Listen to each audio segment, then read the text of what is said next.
todos e sejam muito bem-vindos à 36ª live do Entre Linhas, um espaço de conversa norteado pelas palavras de escritores, tradutores e outros intervenientes no processo da escrita de um livro, sobre o próprio livro, e eu agora tenho que ir aqui acrescentando, e não só. É entre linhas que as palavras surgem, nas entrelinhas descortinamos o seu significado.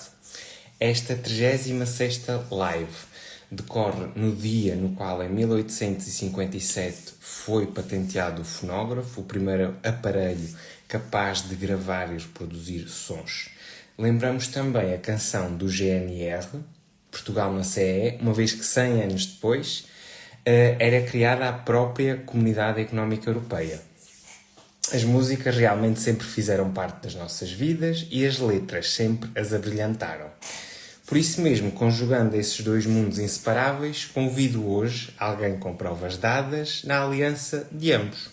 Mário Rui Vieira, licenciado em jornalismo pela Escola Superior de Comunicação Social de Lisboa, é jornalista da Blitz desde 2006, acumulando funções como redator de música da secção de cultura do Expresso desde 2013. Tendo iniciado o seu percurso profissional com um estágio no então jornal Blitz em 2004, escreveu para publicações como Diff, Park ou Dance Club e entrevistou artistas tão incontornáveis como Björk, Morrissey, Billie Eilish, Jack White, Ney Matogrosso, Dita Von Teese, Ana Moura ou Dino de Santiago. E desenvolveu também ao longo dos anos artigos sobre cinema, televisão ou exposições. Sem mais delongas, vou adicionar o Mário à conversa, porque é para ouvir em alta voz e bom som que aqui estamos. Alô? Olá. Boa noite. Boa noite. Antes de mais, tenho que agradecer muito o facto de teres acedido aqui a este meu desafio, ainda por cima, aqui para sairmos um pouco da caixa habitual. Sim, eu é que agradeço o convite. Então eu se calhar vou começar já com uma pergunta, isto é para começar já a pé juntos. Sim. Exatamente por causa desta inversão de papéis. A minha primeira pergunta é: como é que é estar do outro lado da barricada? Como entrevistado. É estranho, sabes? Ainda assim eu já me vou habituando um bocadinho mais, porque já várias pessoas me convidaram para estar do outro lado, portanto vou-me habituando mais a estar deste lado. Mas não deixa de ser estranho, estando eu habituado há 20 anos a estar desse lado, ser eu a fazer as perguntas. Quando me fazem as perguntas a mim, eu fico sempre a pensar, ok. Então, eu agora a seguir esta pergunta faria aquela. Será que o meu entrevistador vai seguir por ali? Mas é um jogo, uma entrevista para mim, eu digo sempre que é um jogo de expectativas e um jogo de, de responder, assim, tentar encontrar um ponto de contacto entre aquilo que nós queremos saber e aquilo que a outra pessoa quer dizer, não é? E isso Então, é um jogo. então eu vou ter que ter aqui cuidado, porque vou estar em avaliação permanente. A estar em avaliação permanente. Eu vou estar aqui a apontar e dizer, devias ter ido por ali. Afinal, olha. Tenho que fazer aqui já um meia-culpa, porque eu, em termos desta área, a minha única prática é mesmo fazer aqui estas lives. Portanto, estou a brincar contigo, faz as perguntas que tu quiseres. Eu não estou com olho clínico. Não estou. Eu também, agora, por enquanto, não estou com o olho. Exato. Por enquanto, não é? Agora, sim. Ora bem, eu prometi polémica e também vou já fazer uma pergunta polémica. Chuta. Até porque quem é que não gosta de uma? Então a pergunta é: qual é que é a tua opinião sobre o facto do Bob Dylan ter sido galardoado com o Nobel da Literatura? Uma vez que estamos aqui a tentar imiscuir estes dois mundos, da música e das letras, qual é que é a tua opinião? Essa pergunta é polémica e a minha resposta também pode ser polémica. Okay. Porque eu admito logo à partida que não sou o maior fã do Bob Dylan. Okay. Dou-lhe todo o valor enquanto escritor de canções, acho que é um escritor de canções incrível. Não é a voz que mais me entusiasma. Eu vi um concerto, aliás, já vi pelo menos 2 concertos do Bob Dylan e isto para Eu sei que isto é um crime para as pessoas que são muito fãs do Bob Dylan, mas no primeiro concerto que eu vi dele, em Vilar de Mouros, há uma catrafada de anos, não consegui aguentar e saí a meio, porque não estava mesmo a aguentar aquilo. Aliás, eu percebi que estava na hora de eu me ir embora quando ele estava a cantar o Like a Rolling Stone e eu não percebi que ele estava a cantar o Like a Rolling Stone. Só quando chegou ao refrão e ele murmurou Like a Rolling Stone é que eu percebi, ok, acho que está na hora de eu me ausentar, porque se isto é das canções que eu até gosto do Bob Dylan e não consegui perceber que ele estava a cantar esta, se calhar este concerto não é para mim. Posto isto, eu acho que o prémio foi merecido. Se queres que diga, pode haver 1000 outras pessoas que merecessem o prémio naquele ano. Agora, que o cancioneiro do Bob Dylan deu e continua a dar um contributo completamente precioso à música e também à poesia, porque assim nós falamos de letras de canções, mas há letras de canções e letras de canções. Há letras de canções que, se nós virmos compiladas num livro de poesia, se não conhecermos aquela canção, vamos ler aquilo como poesia. E o Bob Dylan tem um poder incrível com as palavras que escreve, portanto, na minha opinião, não me choca que ele tenha ganho o Nobel e acho que se vamos estar na conversa do quem é que merecia mais e quem é que merecia menos, quantas pessoas, quantos escritores e quantas escritoras em particular é que se calhar já mereciam ter recebido um prémio Nobel e não receberam, se vamos por essa conversa aí, então nunca vamos sair e é um loop de polémica, não é? Portanto, eu acho que o Bob Dylan mereceu e acho que pronto, e acho que há de ter o prémio lá em casa e acho que deve exibi-lo com orgulho porque não acho que seja não acho que não seja merecido. Portanto, o mais polémico que eu disse até agora foi eu não sou fã do Bob Dylan. Mas já vamos a entrar em outras polémicas. Eu agora vou tentar amenizar um bocadinho a coisa.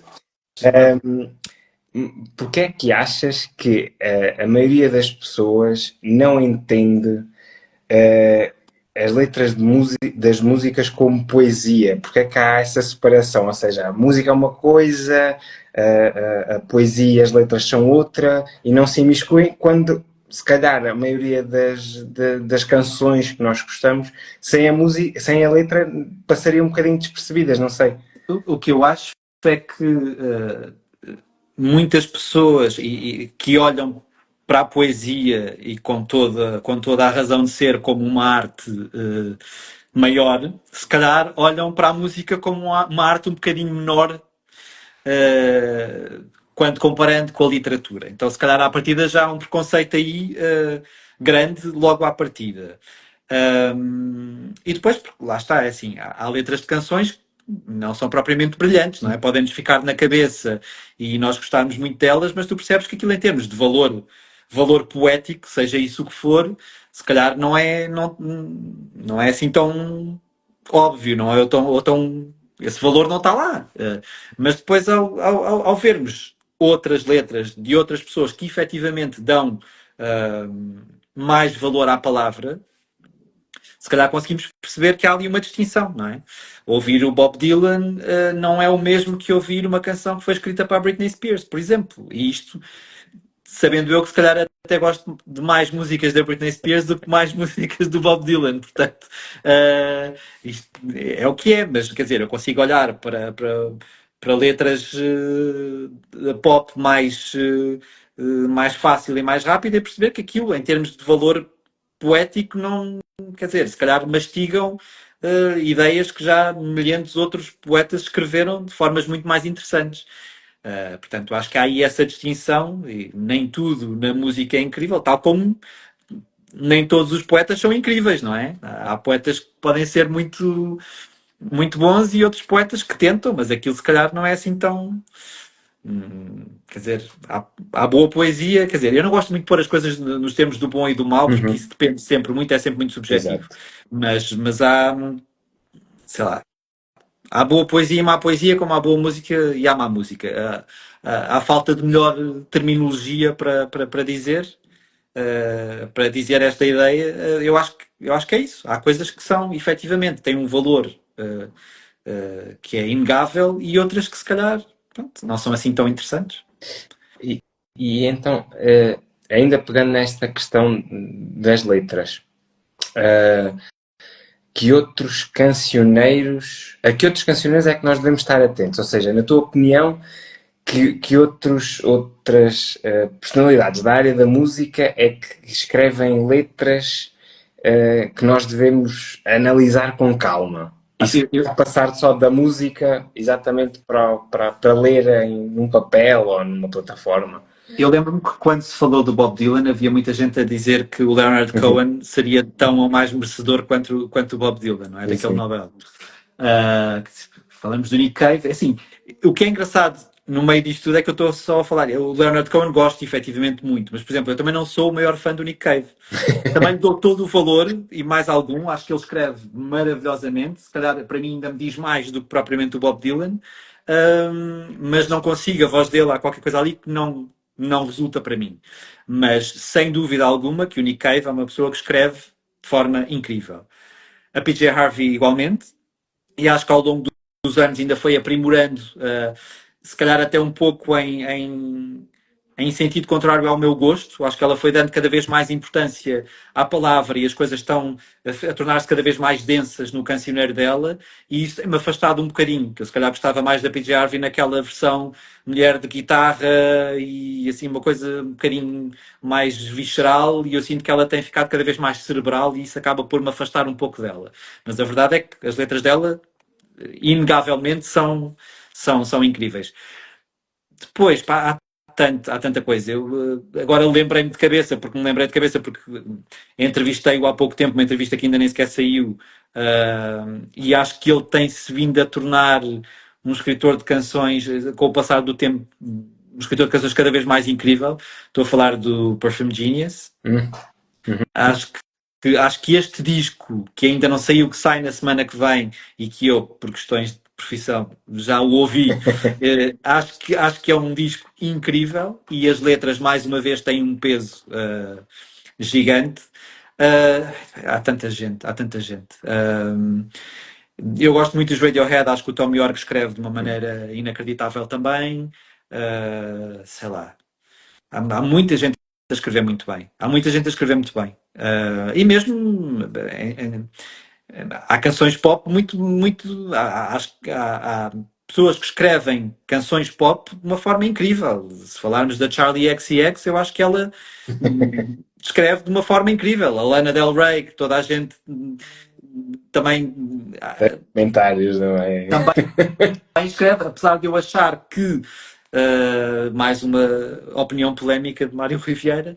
Apesar de eu achar que a Lana Del Rey se repete um bocadinho, às vezes já eu acho que o discurso dela acaba por aquela onda gangster e aqui estou eu e estou apaixonada por este homem, e ele a dada altura aquilo começa já a fazer um bocadinho de confusão, e acho que ela já podia avançar um À bocadinho e próxima. passar para outro tipo até porque eu acho que ela tem capacidade para isso, portanto, sair um bocadinho daquela romantização de coisas que eu acho que às vezes nem sequer são assim muito saudáveis, e passar para outra coisa. Eu acho que, mas quer dizer, que ela escreve canções de forma incrível e não tenho dúvida. Hum, há tanta gente a escrever bem. Assim, de cabeça foram os nomes que me surgiram agora, mas quer dizer, se calhar se falasses comigo amanhã, dir-te-ia 10 nomes diferentes destes. Mas eu agora, por abordarmos então aqui a questão do pop, e há pouco temos falado então do desprezo que às vezes as pessoas das letras podem ter para com as pessoas da música, também existe aqui algum desprezo quando falamos do pop, por ser Ah, popular. sem dúvida. Dentro da música, quer dizer, eu acho que os preconceitos estão em todo lado, não é? E há muita gente que no mundo da música, quer dizer, vais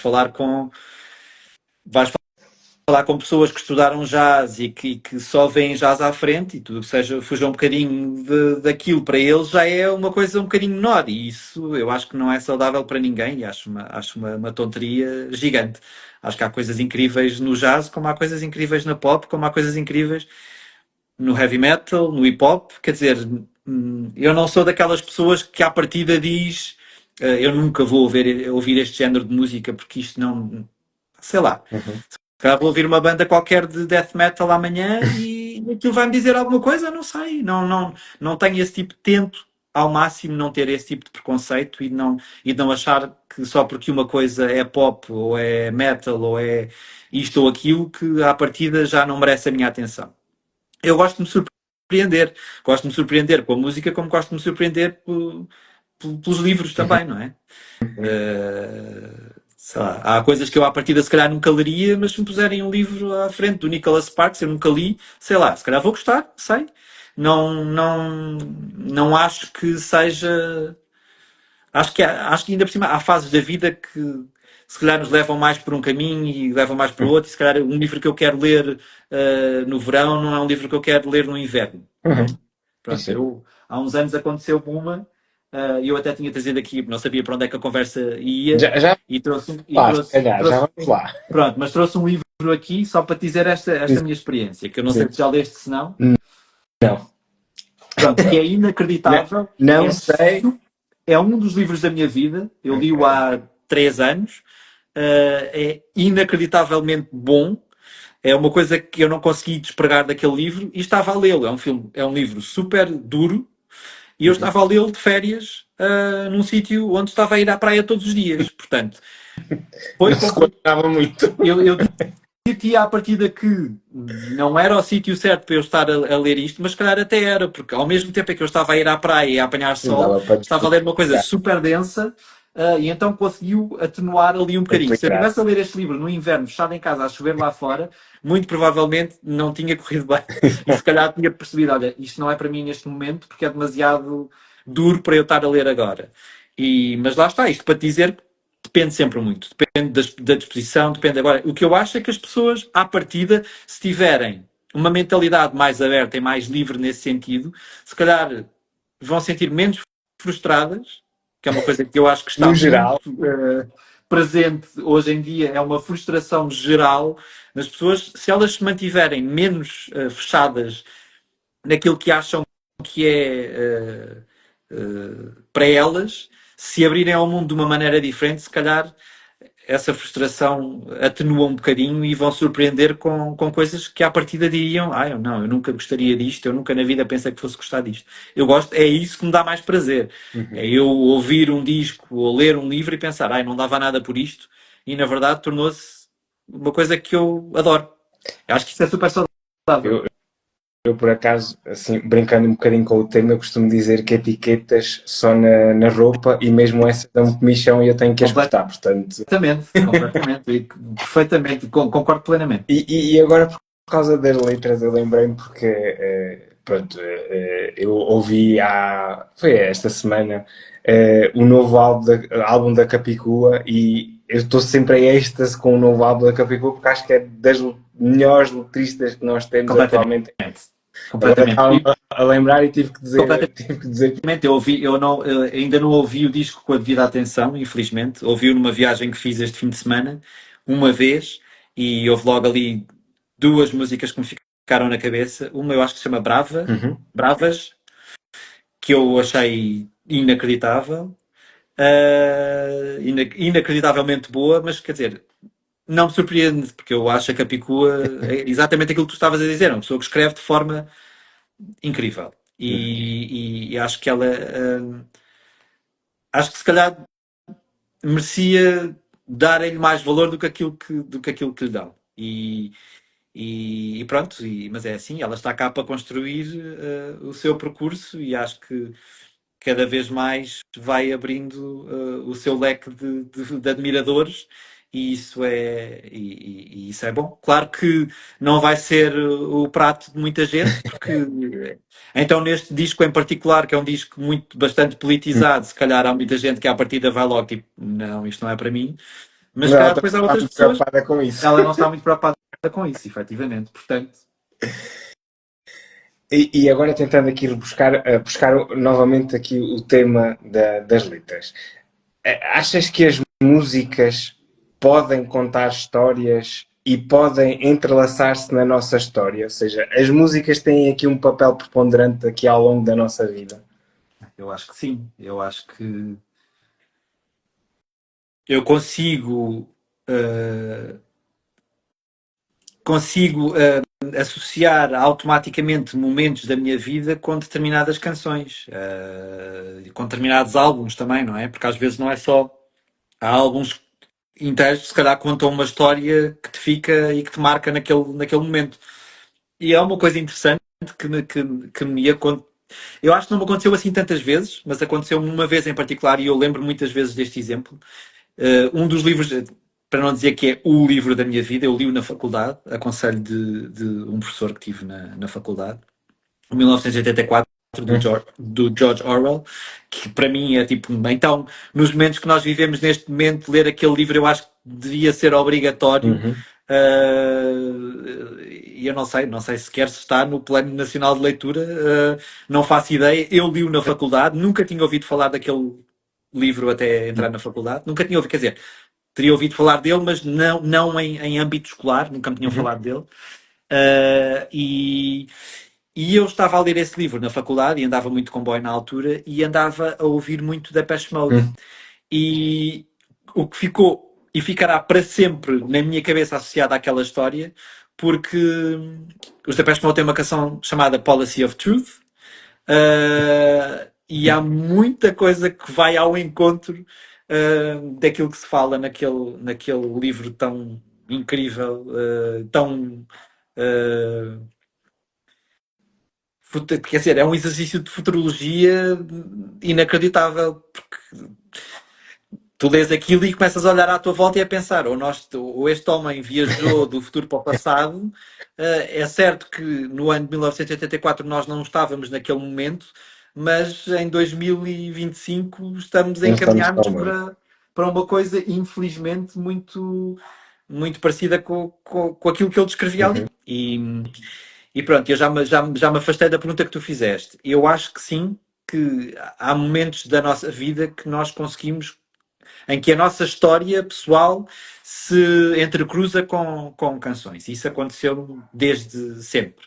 Uh, e quer dizer, há coisas que se calhar não têm uma ligação tão direta, mas depois há outras que nos surpreendem bastante. uhum. Eu, algumas das minhas primeiras memórias musicais são do António Variações. E eu continuo a achar, até hoje, que o António Variações é o que melhor aconteceu à música portuguesa nos últimos 40 e tal anos, não é? E acho que, por muito que nós lhe demos valor, acho que nunca lhe vamos dar o valor que ele merece, porque eu acho que é uma das figuras mais importantes da cultura portuguesa de sempre, não é? Não é. Acho que não. Por todas as razões e mais algumas. Acho que aquele ser humano e aquele escritor de canções que conseguia espelhar-nos a todos naquelas canções, não é? Tu ouves aquilo e nós tivemos uma revista especial da Blitz de 40 anos e eu escrevi sobre o Dar e Receber, o segundo e derradeiro álbum dele, e fui ouvir aquelas canções e eu estava a ouvir aquilo e a pensar, isto é mais atual do que 90% das coisas que são feitas hoje. E é aí que tu consegues perceber o valor que as coisas têm, quando as coisas são completamente intemporais e tu vais até elas e percebes, isto podia perfeitamente encaixar-se naquilo que nós somos hoje, enquanto povo, enquanto sociedade. Pá, continua aqui, é isto, é isto, pronto. E perceber que uma pessoa em 1983 morreu em 1984 e lá está, eu estou a falar de Oh, meu. 1984 na mesma resposta sobre duas coisas completamente diferentes. Eu tinha 4 anos naquela altura, eu não sei como é que o país, eu não me lembro como é que o país era naquele momento, não é? Mas Uhum. aquela radiografia que ele fez a Portugal enquanto país, enquanto povo, é tão. infelizmente é tão atual hoje quanto era na altura. Infelizmente, felizmente e infelizmente, porque há coisas que eu acho que são muito boas e há coisas que nós, se calhar, devíamos ter deixado em 1984 e que já devíamos ter avançado em muita coisa e não avançámos. Mas pronto, mas sim. É, eu agora, pronto, quebrando agora aqui este momento que pode ser assim um bocadinho mais contido e mais pessoal, hum,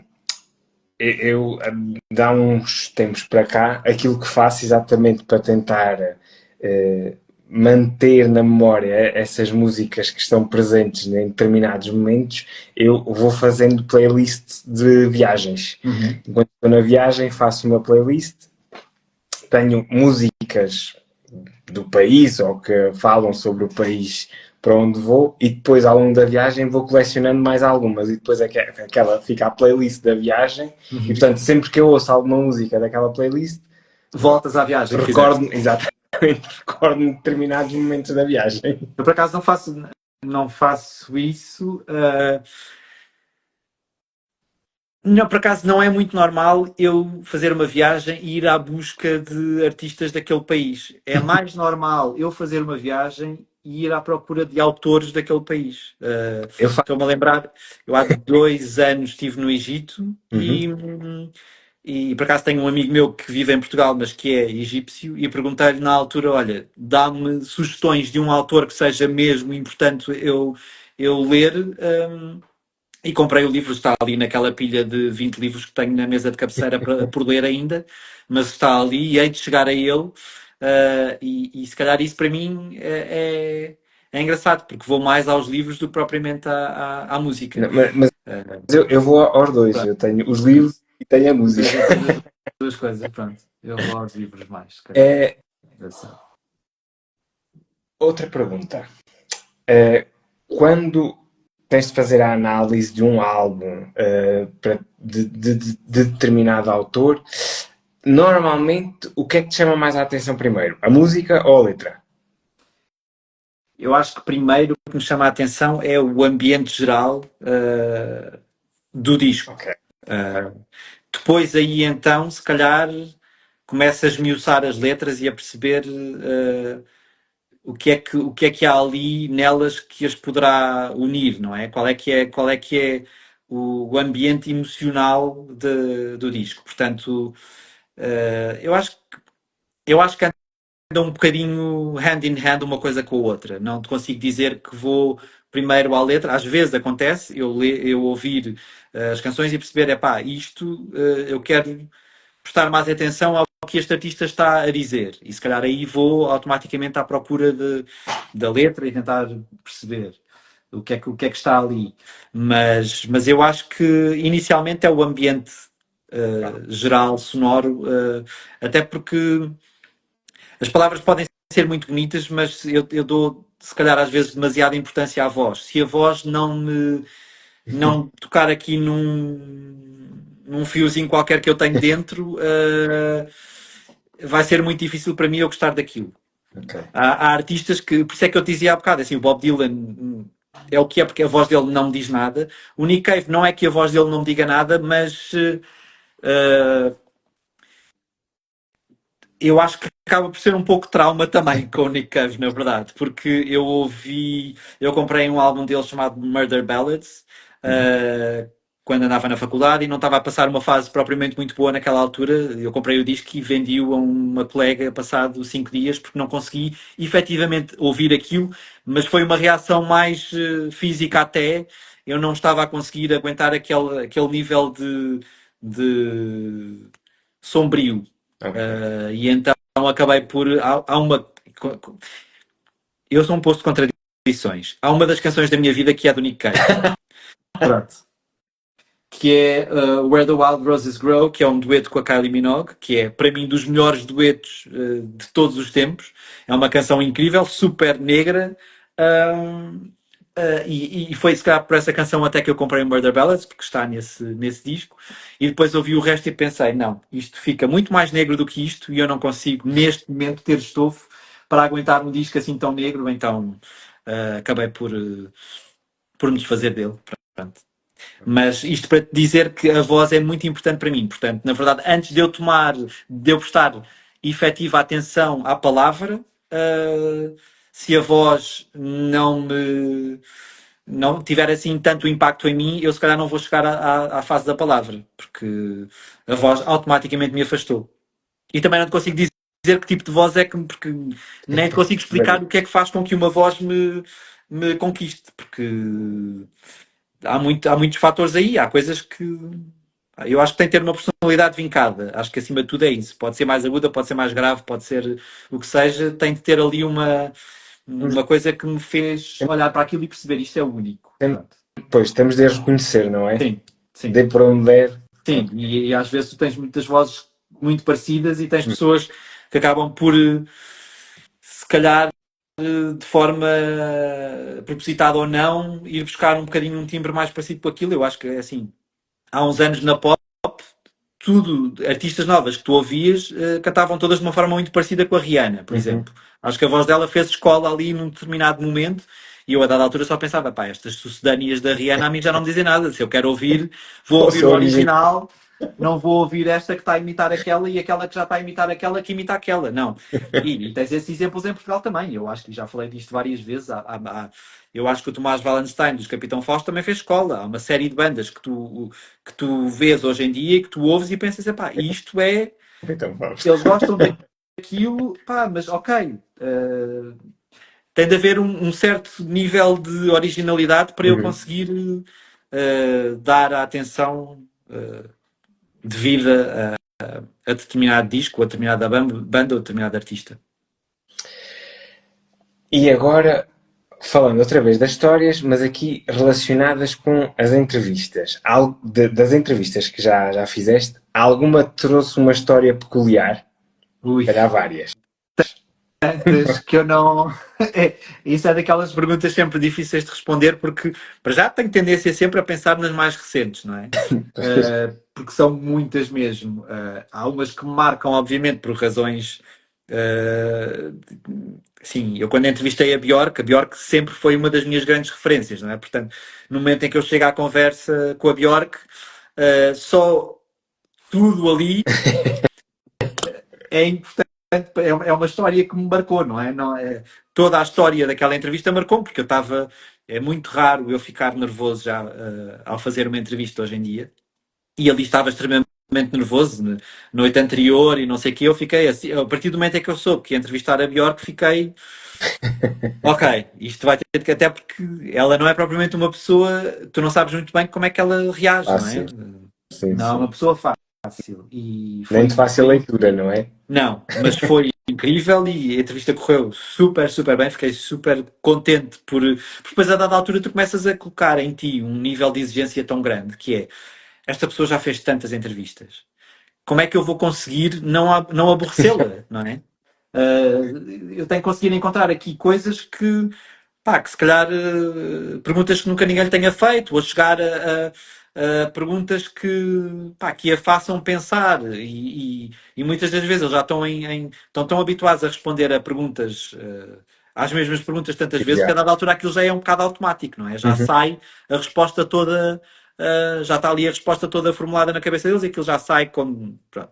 E eu não gosto disso, gosto de tentar furar e chegar a coisas que eles se calhar nunca pensaram ou que nunca pensaram daquela forma e portanto a Björk foi em si uma entrevista que me marcou, não por alguma história em específico que ela tenha contado, pelo menos que eu me esteja a lembrar agora, até porque a dada altura é assim, o meu disco rígido está tão ocupado com tantas entrevistas que a dada altura eu tenho de digeri-las e deixá-las ir para passar à próxima. E nós fazemos isto de uma forma tão acelerada e faço tantas entrevistas. Todas as semanas tenho 2 ou 3, ou há semanas em que tenho mais. Pá. Portanto, a dada altura, tu começas já um bocadinho a andar em frente e a pensar: sim, há alturas em que eu olho para uma lista que tenho das entrevistas que já fiz e penso, mas eu nem me lembrava que tinha entrevistado esta pessoa. Portanto, não é fácil guardar histórias. Houve 2 outras, e vou falar agora de 2 nomes nacionais que entrevistei nos últimos anos e que me ficaram muito marcadas, a Simone de Oliveira e o Vitorino. A Simone, lá está, mais uma vez, eu estava nervoso Nossa. e disse isso logo à partida, olha, eu não fico nervoso neste momento já não fico nervoso com praticamente ninguém e tenho a dizer que estou um bocadinho nervoso por estar sentado à sua frente. E ela foi incrível, foi logo muito simpática e desarmou-me logo e disse logo, deixa lá destas coisas e pronto. E portanto, essa conversa marcou-me muito, não por uma história em específico, mas pela forma livre como eu sinto que a Simone de Oliveira, hoje, com 80 e tal anos, continua a viver. Uhum. Acho que é uma lição Pois é. que todos nós devíamos aprender, que ela é extremamente, uma mulher extremamente livre e que não tem problemas em dizer taxativamente aquilo que pensa, não tem problemas em dizer que sim, fiz isto no passado e fiz muito mais e vocês nunca vão saber metade das coisas que eu fiz porque não vos interessa, não interessa a ninguém, a não ser a mim próprio. E, e eu acho que isso nos ensina muita coisa. E a mim, eu estava maravilhado a ouvi-la, estava a fazer a entrevista e estava tipo, incrível, esta mulher é incrível e pronto, e fiquei a admirá-la ainda mais do que já a admirava. E depois, a entrevista que fiz com o Vitorino no ano passado, e foi interessante ter feito essa entrevista por volta dos 50 anos do 25 de Abril, foi ele contar-me que estava no Largo do Carmo, por trás de uma árvore, quando o 25 de Abril estava em, em, em andamento, não é? Uhum. A história estava a acontecer à frente dele. E ele contou aquilo de uma forma tão vívida que eu, a dado momento, estava eu próprio a viver uma realidade que não vivi, não é? E é super interessante quando as pessoas têm esse poder de oratória e nos envolvem de tal maneira nas suas memórias que tu, a dada altura, estás a ver aquilo como se fosse um filme à tua Uhum. frente. Ele estava-me a contar o que ele se lembrava daquele momento em específico e eu estava lá no Largo do Carmo, atrás de uma árvore com ele. Acho isso. E por isso é que eu digo, e a entrevista é aquilo em que eu me sinto mais realizado. Porque eu gosto efetivamente de falar com as pessoas e gosto efetivamente de ouvi-las e daquele jogo que eu falava no início Uhum. da nossa conversa é um jogo de expectativas. Eu vou fazer esta pergunta e onde é que isto me vai levar? E depois disto me levar àquele sítio, será que eu vou conseguir apanhar e continuar? Porque muitas vezes as coisas escapam-nos, não é? Por várias razões. Tu, se calhar, estás a fazer uma entrevista e, e estás mais preocupado tens um guião para aquela entrevista e estás preocupado em o que é que eu ia perguntar mesmo a seguir e de repente não estás a ouvir aquilo que o entrevistado está a dizer e aquilo que ele disse era bastante importante Bom.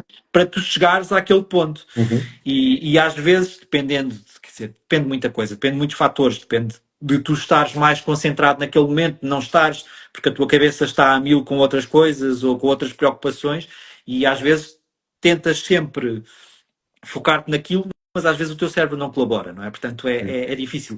Mas esse jogo de, de, de, de estar atento àquilo que as pessoas estão a dizer e fazer um seguimento daquilo que elas dizem, eu acho que é muito importante a entrevista e eu tento cada vez mais libertar-me disso e muitas vezes acontece eu ter uma entrevista preparada e de repente o artista diz uma coisa e eu penso, mas eu ia perguntar uma coisa que está relacionada com isto mais à frente.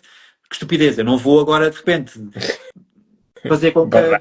a conversa fuja para o outro lado para depois voltar a isto outra vez. Portanto, tu tens de ir, Maleável. à medida que a conversa vai acontecendo, tens de ir adaptando e isso eu acho que isso é uma arte que eu quero continuar a cultivar e a aprender comigo próprio, não é? Com a forma como eu reajo nessas situações até eh, para todo o sempre, não é? Esperando que eu continuarei a fazer disto a minha profissão durante muitos anos, sabendo nós que o jornalismo é uma profissão, não diria em vias de extinção, mas a lidar Desafio. com, com muitos desafios muito problemáticos e muito perigosos principalmente para a democracia e para aquilo que nós continuamos a tentar defender, que é uma sociedade igualitária, que é o é cada vez menos, que nós achávamos que estávamos a conseguir caminhar num determinado sentido e aquilo que sentimos hoje é que estamos a recuar para coisas que, pronto, que achávamos que já estavam no passado e na verdade não estão, não é?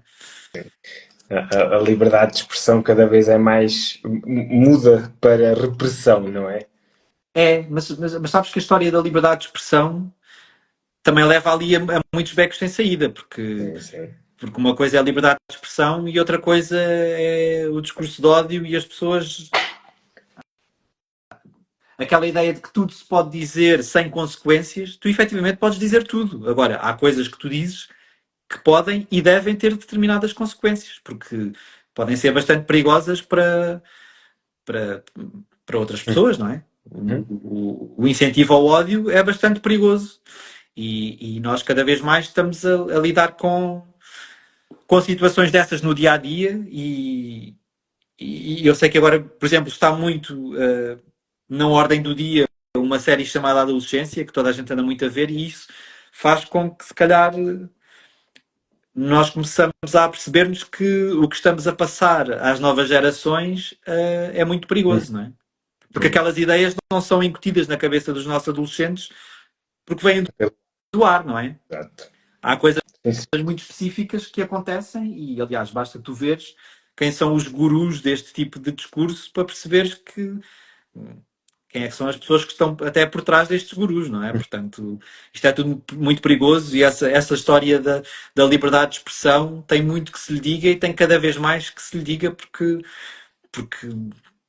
ela não está assegurada e não só está assegurada, como há uma manipulação tal desse discurso da liberdade de expressão que acaba por pessoas que não defendem a liberdade de expressão usam-na Sim, sim. para tentar impor algo que não é a liberdade de expressão. É muito É, complicado. Eu não sou propriamente um especialista disto, estou só a falar no ar sim, porque, sim. porque é daquelas coisas que nós vemos todos os dias a acontecer à nossa frente, nas redes sociais, ou no dia a dia, ou quando vemos políticos a falar, quando é muito complicado navegar isto e ter coisas inteligentes para dizer sobre isto. Eu tento. É total deturpação dos conceitos, não é? Sim, completamente. Não, Completamente. não há aqui um rigor, nem um foco, nem. Não, E depois. há um aproveitamento. Isso é que ainda é mais perigoso, porque se esse tipo de discursos não fosse, se fosse totalmente vazio, mas não é, porque tu percebes que aquilo tem uma intenção por trás e essa intenção é perigosa. É o que eu acho. Se calhar outras pessoas acham outra coisa, mas é a minha opinião. Vamos amenizar mais uma vez aqui a conversa. Sim, E agora então a segunda pergunta da polémica. sim. O que é que achas do Festival da Canção? No No geral, geral. mas, Tentemos não ser muito. mas estás a falar da edição deste ano ou Assim, podemos eu ser não um pouco mais. eu não gostava de particularizar na edição deste ano, porque eu, na verdade, não acompanhei como deveria ter acompanhado o festival deste ano. Então, não Porque particularmente apanhou ali um período de com a férias edição deste ano. e eu não vi assim tão atentamente aquilo quanto depois, claro que fui ver o que se tinha passado e quem é que tinha ganho e quem é que, não, quem é que tinha ficado para trás, mas não acompanhei tão de perto quanto deveria ter acompanhado, porque tive de férias. O que eu acho do Festival da Canção é que é bastante importante na história da música em Portugal. Acho que tu consegues compreender melhor o país ao ver as músicas que concorreram e que venceram em determinados anos, não é? É uma coisa que vai acompanhando, quer dizer, logo pela ligação histórica ao 25 de Abril, Uhum. com as canções que foram senha do 25 de Abril, essas coisas. Mas ao longo dos anos tu vais vendo uma evolução e eu acho bastante saudável a forma como de há uns anos para cá, a coisa foi recuperada de uma forma mais séria. Eu acho que é uma ótima montra daquilo que se faz em Portugal. Acho que dá a conhecer a muito mais gente projetos que são bastante interessantes e que se calhar estavam um bocadinho mais nas franjas e ao aparecerem no Festival da Canção faz com que as pessoas, com o público mais geral, tenha acesso a elas. Acho que é muito importante para os artistas. Pá, há anos em que eu acho que ganha a canção que mais merece, há anos em que eu acho que não ganha, mas isso é como tudo na É lá. vida, não é? as regras são aquelas em Portugal e no estrangeiro. As regras do Festival da Canção são muito parecidas com as regras da Eurovisão, não é? Se não são Uhum. exatamente as mesmas. Não consigo garantir que são exatamente as mesmas, mas acho que são as mesmas. Portanto, as pessoas podem concordar ou podem não concordar com as regras, mas é assim que elas são. E podemos concordar ou não concordar com os vencedores, mas é o que é, não é? Exato. Se calhar também há pessoas que ganham a lotaria e nós achamos que elas não merecem, não é? Acho que não há uma ciência exata e acho que as pessoas às vezes ficam muito enervadas porque acham que o seu gosto pessoal é superior àquilo que é o gosto de. Quer dizer, se foram aquelas pessoas todas que votaram. Se há estas regras que é parte da votação é feita por um júri e parte da votação é feita pelo público, são estas as regras, é assim que as Uhum. coisas são. Portanto, não sei. Acho que houve anos em que eu gostei particularmente das canções vencedoras e outros, e que achava que aquilo ia correr muito bem e depois não foi lá de mim. Há anos em que eu achei que a canção era uma porcaria e depois até funcionou muito bem. Portanto, não sei. Acho que é uma coisa importante. Acho que é importante o Festival da Canção continuar com esta vitalidade que tem tido nos últimos anos e continuar a mostrar, e aí dou todo o mérito ao Nuno Galpim, que eu acho que foi a pessoa que orquestrou este renascer do festival, depois de dar ali alguns anos Moribundo. muito entregue à sua própria sorte, não é? E aquilo acho que já não era nada, já nem Era bem sequer nos dizia novidade. nada enquanto país, não é? E a verdade é que, por muito que tu gostes ou não gostes das canções que têm ganhado nos últimos anos, tu vais a ver a opinião de fora e todos eles dizem que Portugal tem sempre escolhas bastante interessantes e que são muito. E que tu percebes sempre que aquilo é uma escolha feita por Portugal. E que geralmente não falham no sentido em que levam uma coisa original, uma coisa que eu acho tremendamente importante. E óbvio que não sou extremista nesse sentido, mas eu acho que se tu vais ter um concurso europeu, quanto mais diversidade linguística houver, melhor para mim. Eu acho que é muito mais interessante tu teres um artista português ir à Eurovisão cantar em português do que teres um artista português ir lá cantar em inglês. Tipo, sim, pode ter mais hipóteses de ganhar porque as pessoas vão se identificar com aquelas palavras, ou não. Mas depois tens um Salvador Exato. Sobral que foi lá cantar em português e venceu. E foi a maior vitória de sempre na Eurovisão porque as pessoas perceberam que o sentimento daquela canção em específico lhes dizia muito mais do que tudo o resto que ali estava. E se calhar não perceberam patavina daquilo que ele estava a dizer, não é? Portanto, Mas é engraçado. Eu fiz uma. No ano passado, fiz uma viagem à Islândia e encontrei uma versão islandesa do Arte do dos Amado Dois. 2. Não me Eles não admira. conseguiram perceber em português, não é? Sim. Mas se calhar então depois naquela versão islandesa eles conseguiram compreender muito Claro, melhor toda aquela canção, não é? claro, E o poder de fazer isso, se calhar também temos de dar valor a essa capacidade, não é? De completamente. inspirar os outros a fazer E as de, e canções.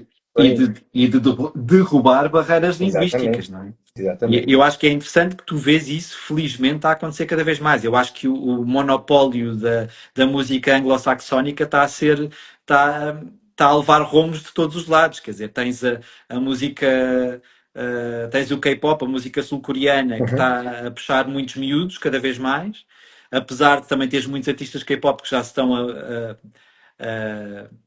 estão-se a aproximar da língua inglesa porque já perceberam que se calhar Há mais conseguem outro. chegar a mais público por aí, mas depois tens a música latina em grande nos Estados Unidos, quer dizer, o facto Uhum. de teres um Bad Bunny ou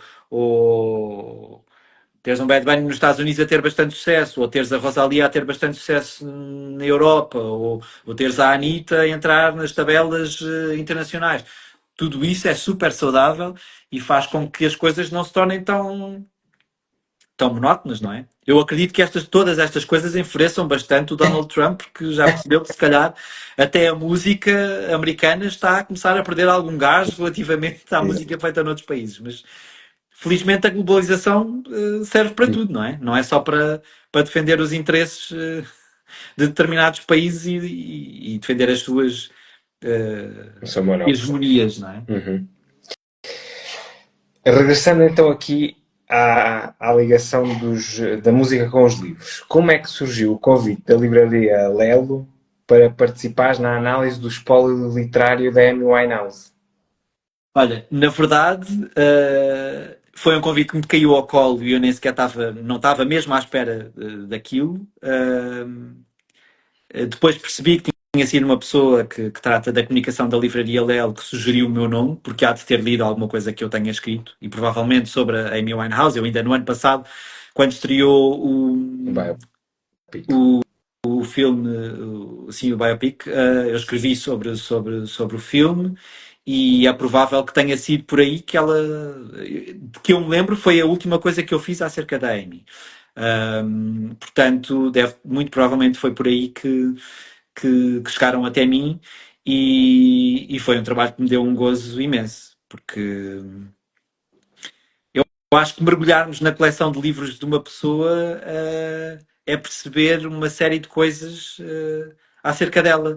E, na verdade, aquela coleção que está hoje em exposição na Livraria Lelo e que foi adquirida para o espólio da Livraria Lelo, acompanha a fase de crescimento da Amy Winehouse. Há livros ali que ela leu quando estava na escola, quando tinha 13 anos. Eu acho que eu acho que o mais antigo que tu tens ali, ela teria 13 anos quando leu, e que a acompanharam até à morte dela, porque há um livro que está naquela coleção que ela nem nunca terá chegado a ler, porque foi comprado poucos meses antes foi publicado poucos meses antes dela morrer. Portanto, isto acompanha o percurso de vida dela todo e, e foi muito interessante perceber, porque foi isso também que me foi pedido, foi tentar relacionar um pouco os livros que ela lia com a sua história pessoal e perceber que há ali muita coisa que efetivamente explica ou deixa-nos um pouco, levanta um bocadinho o véu sobre uma série de acontecimentos na vida dela que foram particularmente marcantes, até nas letras das canções dela, não é? Porque há ali muita coisa que tu percebes, se calhar, melhor de onde é que veio ao perceber que livros é que ela leu. E há até ela leu o Uivo do Ginsberg no momento em que estaria a escrever, estaria já a começar a escrever para um terceiro álbum que nunca chegou a sair. Okay. Porque ela fez alguns apontamentos de possíveis. Ela tinha uma frase lá, eu já não me lembro, já não recordo ao certo o que é que ela escrevia uma frase e depois tentava encontrar palavras que rimassem com aquela frase. Provavelmente seria um verso para uma nova canção que nós nunca chegaremos a ouvir. Até porque o mais interessante isso é que eu depois apresentei esse estudo que fiz com base nas leituras dela lá na Livraria Lelo e esteve lá a fazer um showcase a banda que a acompanhou na estrada. Okay. Depois da minha apresentação eles tocaram lá na livraria e eu ainda fiz-lhes algumas perguntas nessa apresentação deles e depois ainda falei um bocadinho com eles já e perguntei-lhes diretamente, mas por causa precisamente disso, ela terá deixado alguma coisa que nós, se calhar mais tarde ou mais cedo, ainda vamos ver, sei lá, cantada por uma versão de inteligência artificial da Amy Winehouse, e eles, o que me disseram foi, ela não, ela estava nesse processo, mas não tinha chegado ainda ao momento de gravar nada, nem nós nunca chegámos a ir para estúdio, ela não gravou, portanto não há ali registro nenhum. Se há inícios de letras para essas hipotéticas canções de um terceiro disco, se elas existirem, ou ainda estão muito bem guardadas, ou então não existem de todo.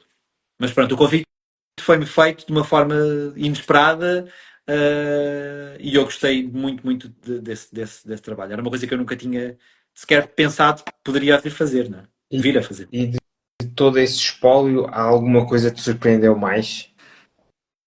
O que me surpreendeu bastante, logo assim de forma geral, é o ecletismo dela, porque ela tanto tinha romances de cordel, como tinha. Aliás, o irmão dela chegou a dizer isto numa entrevista.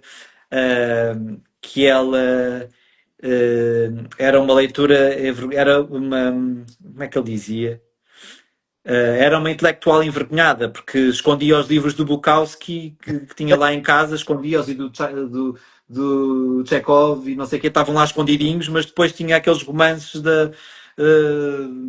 Não Nicholas Sparks, mas outros romances quaisquer assim espalhados pela casa numa de é isto que eu leio, mas na verdade tenho ali escondidas as coisas que.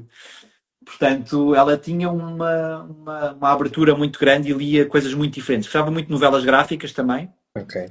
Há muitas novelas gráficas na coleção dela. Há peças de teatro, porque ela teve em escolas de teatro, chegou a levar algumas peças a cena, em trabalhos de escola.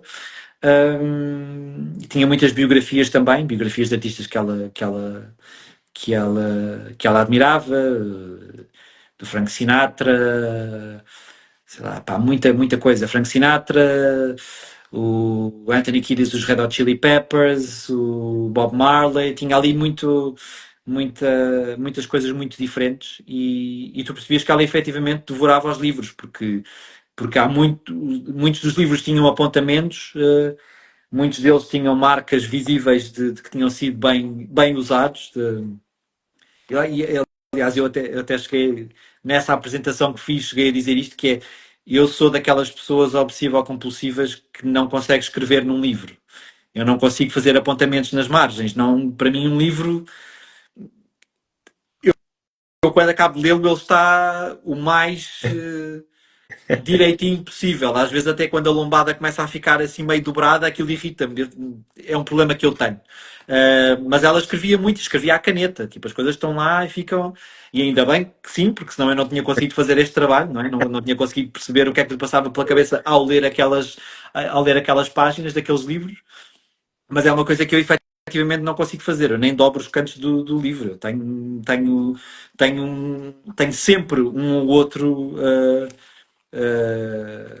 Uma coisa que marca o livro, um marcador de livros. Neste momento vou mostrar um que me enche de orgulho, que é uma coisa que a minha sobrinha fez sei lá, ela deve ter feito isto para aí há 10 anos, para um aniversário meu, e continua aqui, e eu vou usando como marcador, porque não gosto de dobrar os cantos das páginas, nem de apontar nada nos livros. E isso é uma coisa que ela fazia muito e que demonstra que ela era muito ativa nas suas leituras também, não é? Aquilo fazia efetivamente com que ela pensasse e com que tivesse a necessidade até de apontar aquilo que pensava quando estava a ler determinada coisa. Acho isso bastante interessante. Eu isso compreendo, porque eu também não consigo riscar nem escrever em livros. O Ela máximo que faço é sublinhava, ela tem livros sublinhados com um marcador cor-de-rosa choque. Eu olhava para aquilo e ficava, eu todo me encolhia a pensar como é que é possível. acredito. Mas sim, O máximo que faço é deixar um post-it em determinadas partes do livro, mas Isso, é o máximo. pronto, isso percebo. Isso é uma coisa que eu faria, o resto não. Então agora terminamos a primeira parte, Sim, vamos à segunda ok. parte. E aqui, São as perguntas de resposta rápida e difíceis, é isso? difícil sim, resposta rápida nem Eu sempre. não consigo dar respostas muito rápidas, portanto, na verdade, Primeira, como começou a paixão pelos livros? ui. Olha, começou muito cedo. Eu era daquelas pessoas que a minha mãe dizia-me: tens de ligar a luz para ir dormir. E aquilo que eu fazia era desligava a luz, acendia uma lanterna por baixo dos lençóis e continuava a ler até às 3 da manhã. Ahm, eu acho que, assim, eu tenho muitos livros, daqueles livros com muitos desenhos de quando era muito miúdo, não é?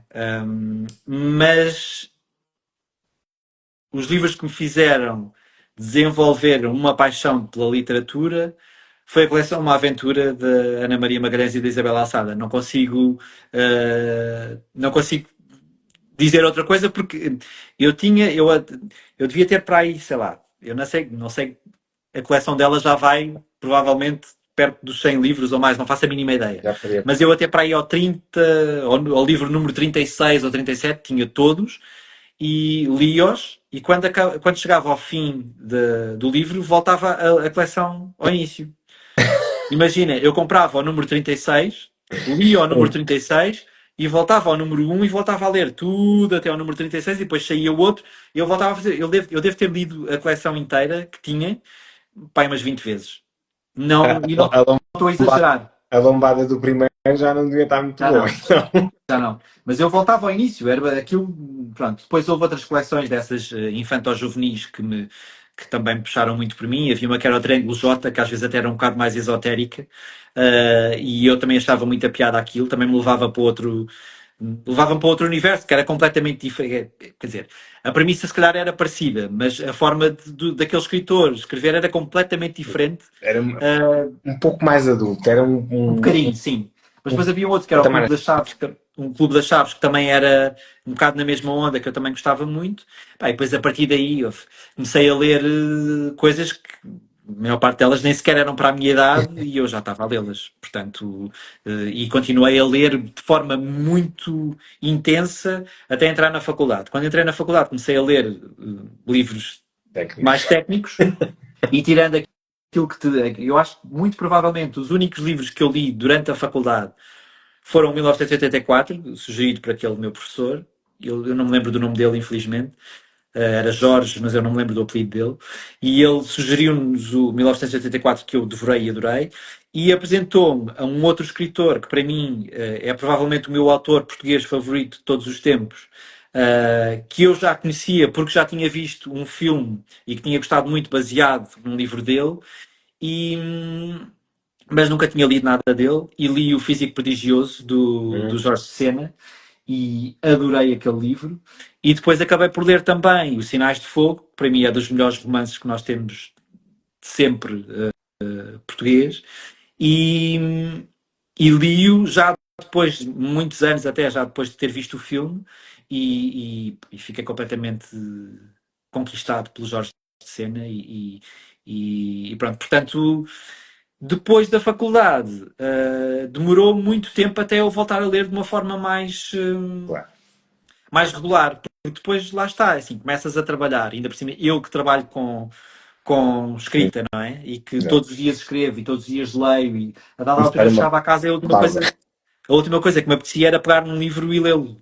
Portanto, eu passei ali muitos anos em que não conseguia ler. Nos últimos anos, voltei a desenvolver uma vontade de ler,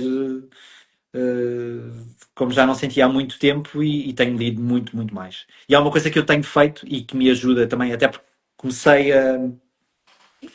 por várias razões, porque eu acho que o meu inglês é bom, mas acho que quanto mais leres em inglês, mais o teu vocabulário se expande, não é? Uhum. E aquilo que eu tento fazer sempre é, quando é um autor inglês, ler em inglês.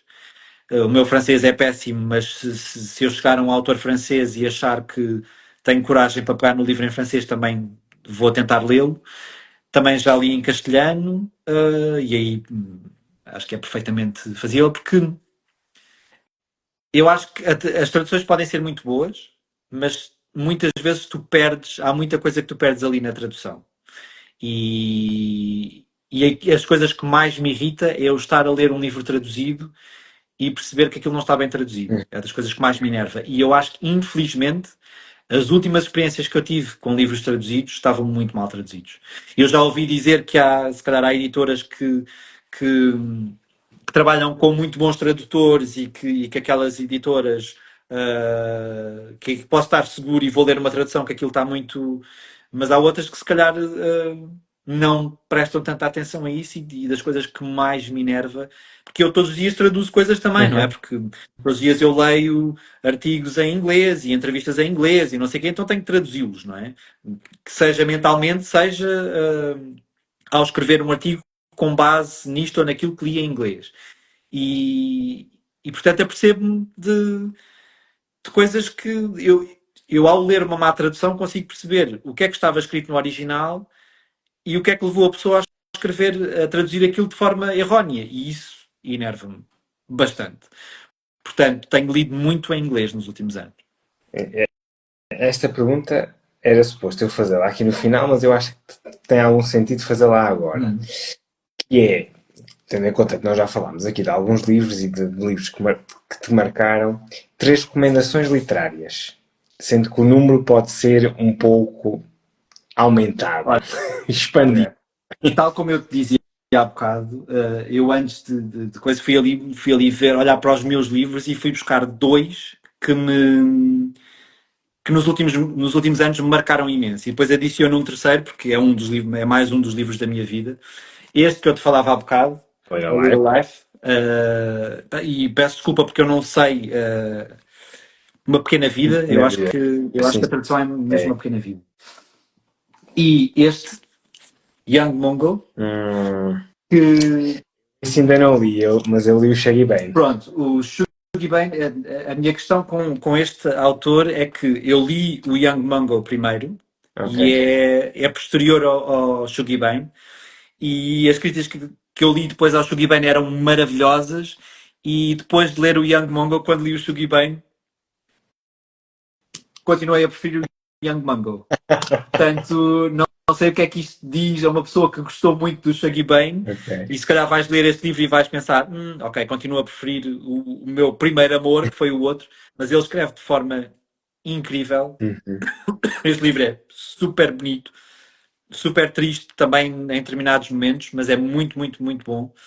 Um, e uma terceira sugestão que eu deixo é um livro, assim, vou ter de deixar mais, mas um livro chamado Middlesex, Ok. de um autor chamado Jeffrey Eugenides, que Uhum. escreveu, e se calhar as pessoas podem até nem conhecer o nome dele, mas foi ele que escreveu um livro chamado The Virgin Suicides, que depois levou a um filme da Sofia Coppola chamado As Virgens Suicidas, ainda antes dela fazer Marie Antoinette e não sei o que, acho que foi assim o primeiro filme dela que deu mais que falar, que eu vi ainda, sei lá, ainda foi, não foi na adolescência, mas foi no início dos 20, acho eu. Ou se calhar ainda foi mesmo durante a adolescência.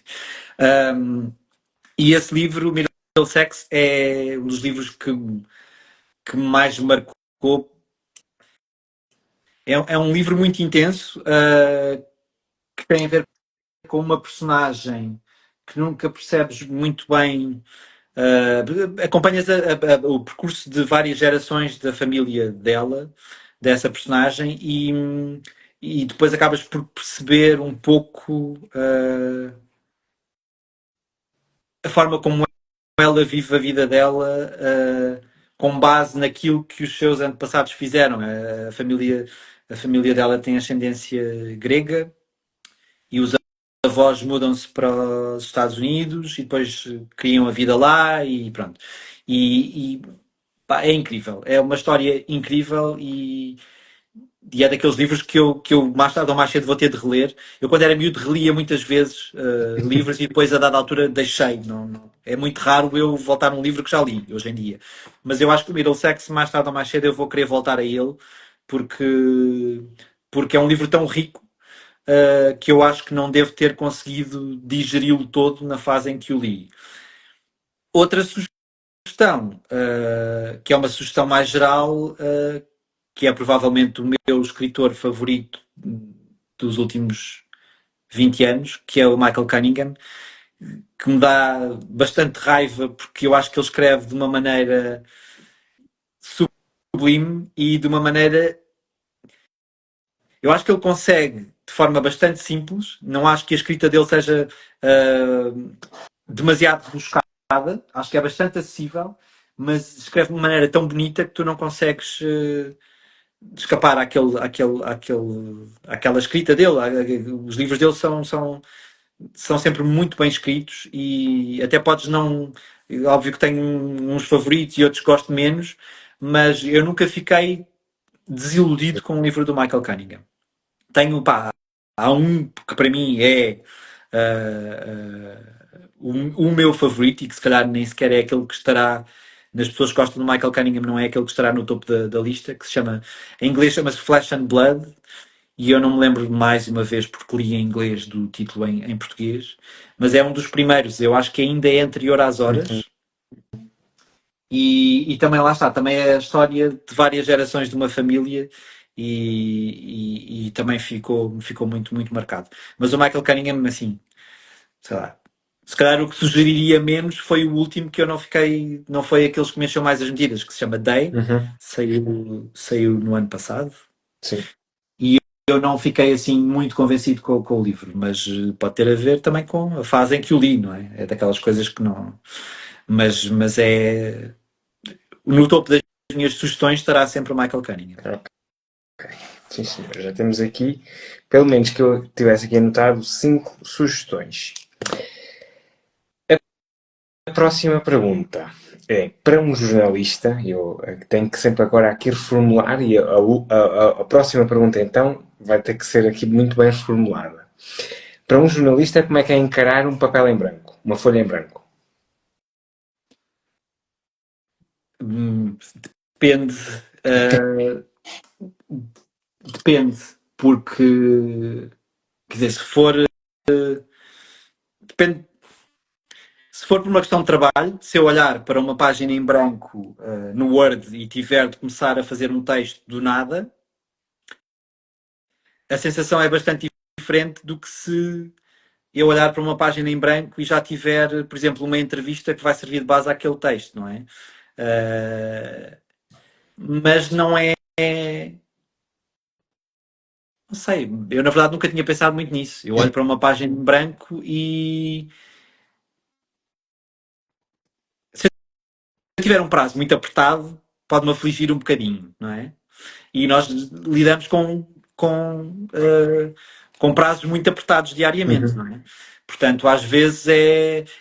E lá está, era aquilo que eu te dizia há pouco. Depende muito do momento em que tu estás. Há fases em que eu olho para uma página em branco e debito de uma forma super seller tudo aquilo que tenho para dizer sobre aquele disco, ou sobre aquele artista, ou o que seja. E há fases em que, por variadíssimas razões, eu estou completamente empancado e não consigo arrancar. E é tremendamente importante a forma como tu arrancas um texto. Uhum. Porque se tu arrancas já com alguma dúvida, eu em particular, se eu arrancar um texto já com alguma dúvida daquilo que estou a escrever, vou ficar em círculos à volta daquilo e a pensar, eu não vou conseguir avançar neste texto enquanto não resolver este início. E este início não me está a soar bem e eu vou tentar a volta a isto. E isso é muito complicado. Tu fazes esse exercício de pá, vou continuar e depois volto ao início e dou uma volta aqui, isto vai começar de uma maneira diferente. Eu acho que com o treino é cada vez mais fácil para mim eu começar um texto e arrancar logo com aquilo que acho que é importante dizer no início.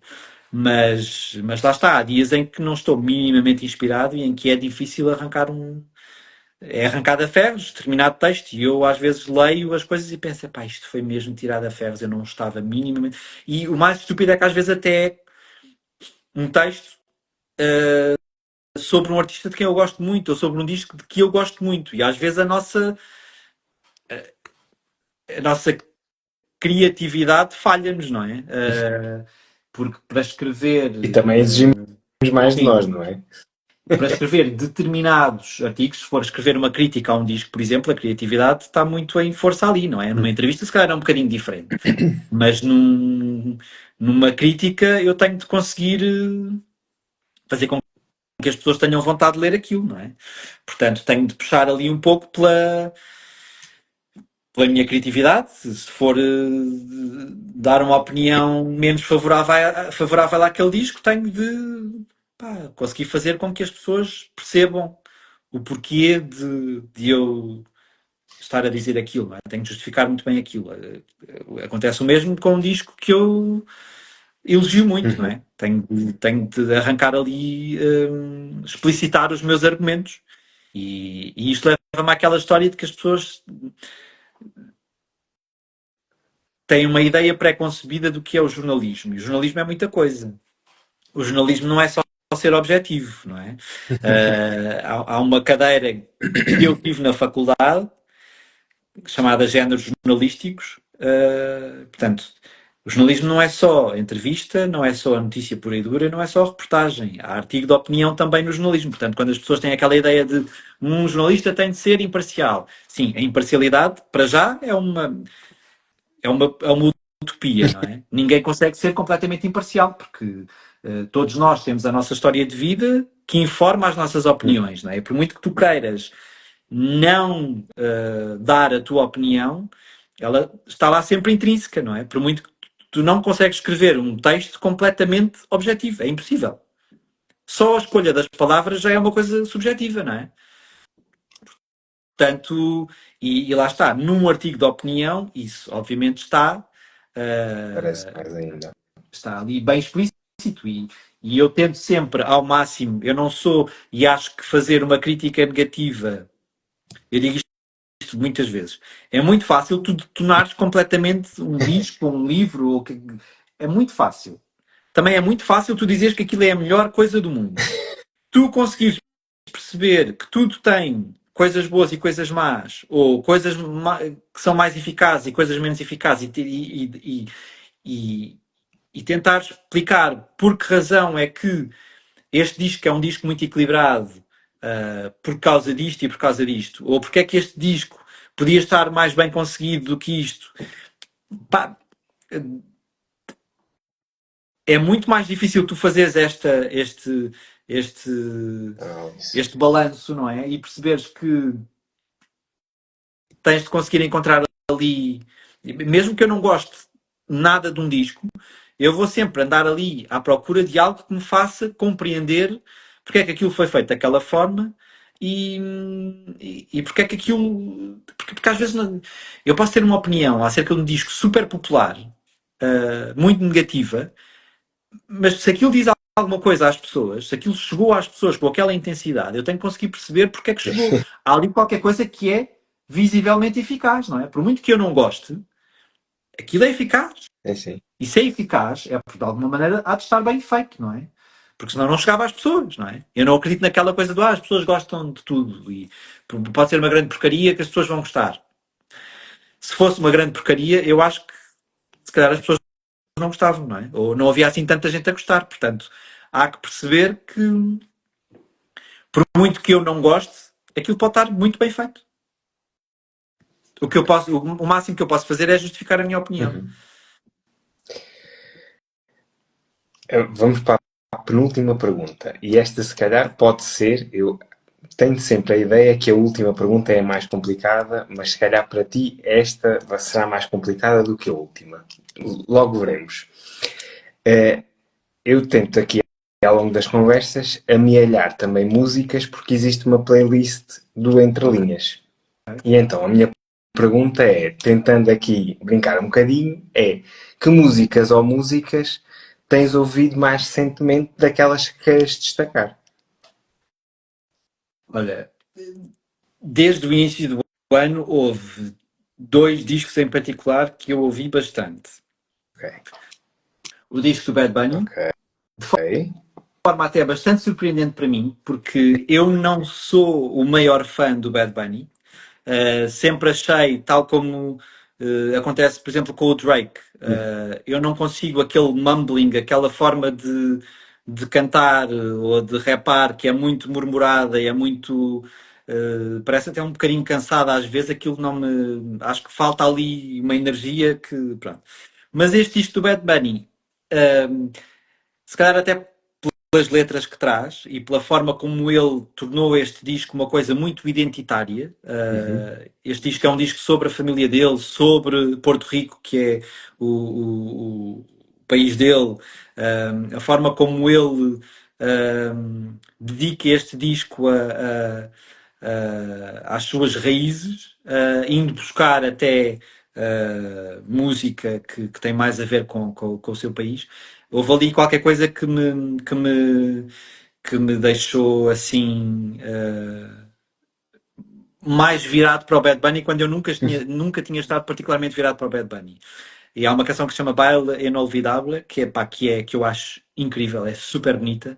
E é das músicas que eu mais tenho, das canções que eu mais tenho ouvido nos últimos meses. E depois, o álbum da FK Twigs,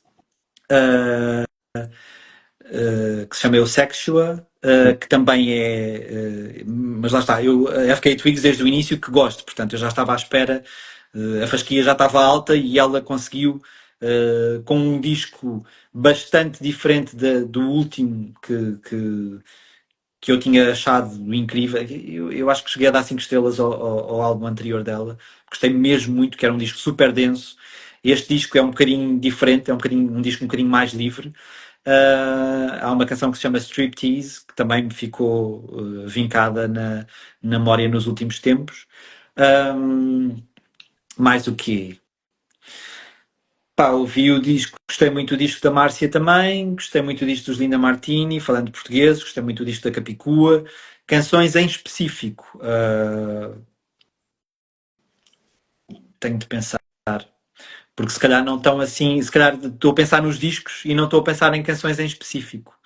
Uh, Deixa-me pensar, tinha de ver aqui no telemóvel que canções é que eu ando a ouvir mais destes discos, porque assim, à partida não te consigo dizer um. Falei-te há bocado de uma canção do disco da Capicua, que lá está, que eu só ouvi uma vez, portanto essa canção ficou-me na cabeça, mas eu tenho de ir investigá-la e tenho de ir ouvi-la mais, que eu acho que se chama Brava, ou Bravas,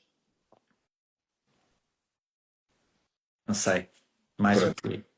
Eu fico aqui com os nomes e depois Eu então posso, envia. posso enviar os outros nomes. Depois ouvi o disco da Lady Gaga também gostei. Também há ali uma outra canção que eu acho que me trazem de volta para a Lady Gaga, porque há ali outras coisas que ela foi fazendo, entretanto, Uhum. que eu não fui estando tão virado para ali. Mas há canções deste disco que eu acho que voltam a tê-la em topo de forma. E pronto, e assim. Pá, podia dizer os singles, mas nem sequer, na verdade, nem foram os singles que mais me puxaram para o disco. E não me estou a lembrar da canção que tenho andado a ouvir mais do disco, portanto eu depois envio-te para tu incluires aí na playlist. Sim, senhor. E então, agora chegamos à derradeira pergunta, que eu normalmente é sempre a pergunta mais difícil para todos os convidados, e tu me dirás se realmente se confirma que é a mais difícil. Se a tua vida fosse um livro, qual seria o título? Puh, sabes que eu tenho vários inícios de livros escritos, desde miúdo. E, portanto, eu até te podia dizer o título de um desses livros, mas não o quero fazer, porque na verdade eu eventualmente hei de conseguir chegar até ele e hei de conseguir acabar de escrevê-lo. Portanto, acho que não estou preparado para te dizer esse título. Mas que se Nós calhar, estaremos para o ler. pronto, mas se calhar iria muito ao encontro de. Isso seria aquilo que eu teria para te dizer, mas se eu disser, vai ficar complicado para mim, porque eu. Mas também, é assim, se disseres alguma coisa, eu nunca saberei, a menos que publique-se um dia, nunca saberei se realmente é aquele livro ou não. Este livro vai ter de ser publicado mais tarde ou mais cedo. Não sei, eu acho que, sei lá, um título para o livro da minha vida. Pá, vou cair em coisas em muitos lugares comuns, porque é, sei lá, podia dizer linhas cruzadas, podia dizer esperar o inesperado, sei lá, eu acho que eu gosto muito de me surpreender com aquilo que acontece na minha vida, não é? Não, não gosto de ficar preso àquilo que eu acho que sou e àquilo que eu acho que a minha vida é ou deve ser, não é? E portanto, pá, eu tento viver a vida da forma mais livre que consigo viver. Apesar de, e aí entra aquelas coisas nas quais eu não acredito nada, eu sou caranguejo de signo e toda a gente diz que os caranguejos gostam de ter a vida muito certinha e na verdade eu patino um bocadinho quando as coisas mudam de forma radical. Eu gosto de esperar o inesperado, mas na verdade quando as coisas fogem um bocadinho ao meu controle, eu já começo ali um bocadinho a não sei se estou a gostar disto. Um, um título, não sei. Não sei. Ahm,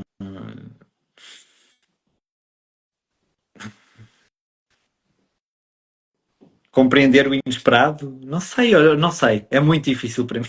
Ainda por cima, imagina, eu dou muita atenção aos títulos mesmo, porque tenho de dar, não é? Porque eu quando faço um artigo tenho de, e é muito mais fácil para mim encontrar um título se tiver uma folha de Word branca à minha frente do que pensar assim no vazio. Eu tenho efetivamente uma parede branca à minha frente neste momento, mas não estou a conseguir visualizar um título Não, nada. Ah, é assim, pronto, eu tenho aqui estes dois. Se entretanto depois surgir uma ideia. eu digo-te, mas não é assim, não é fácil, porque lá está. A pergunta não é fácil. hum, E eu preciso pensar muito para chegar a essas coisas, não é? É muito raro. Há pessoas que conseguem fazer títulos de forma instantânea. Eu não sou uma dessas pessoas. Há muitas pessoas com quem eu trabalhei que rapidamente tu explicas, olha, este texto é sobre isto. E ele surge com um título incrível.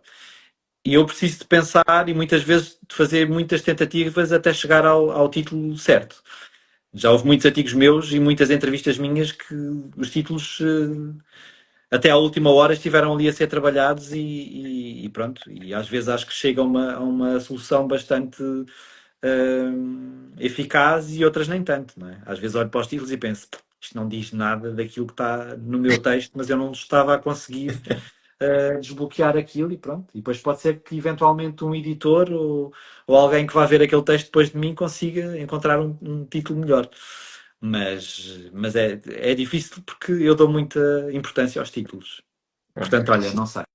Então, Sei que só te dei ideias um bocadinho mastigadas, mas foi o melhor que consegui entre fazer. linhas cruzadas e compreender o inesperado, ficamos. Linhas, linhas cruzadas, eu acho que sim. Acho que sim. Pronto. Terminámos então a nossa conversa. Espero que não tenha sido uma tarefa hercúlea, nem que Não, tenhas foi um estudado prazer. muito com estas perguntas. Não, Também não houve aqui nenhum já está, portanto presumo que aqui o tempo também tenha corrido bem. correu muito bem. Eu gostei. Não sei se queres dizer mais alguma coisa antes de finalizarmos. Não, pá, era, acima de tudo, se calhar, mais do que tudo, dar-te os parabéns por tu fazeres um trabalho que eu acho que é importante ser feito. Porque chegando a muitas pessoas ou poucas pessoas, eu acho que conversar sobre literatura, conversar sobre cultura é uma coisa que nós fazemos, infelizmente, muito pouco neste país. Portanto, eu acho que se mais pessoas como tu tivessem a iniciativa de criar um espaço de conversa, um espaço de debate sobre, seja livros, seja música, seja cinema, seja o que for, se mais pessoas tivessem essa iniciativa, se calhar a democracia em Portugal estava mais saudável do que está neste momento.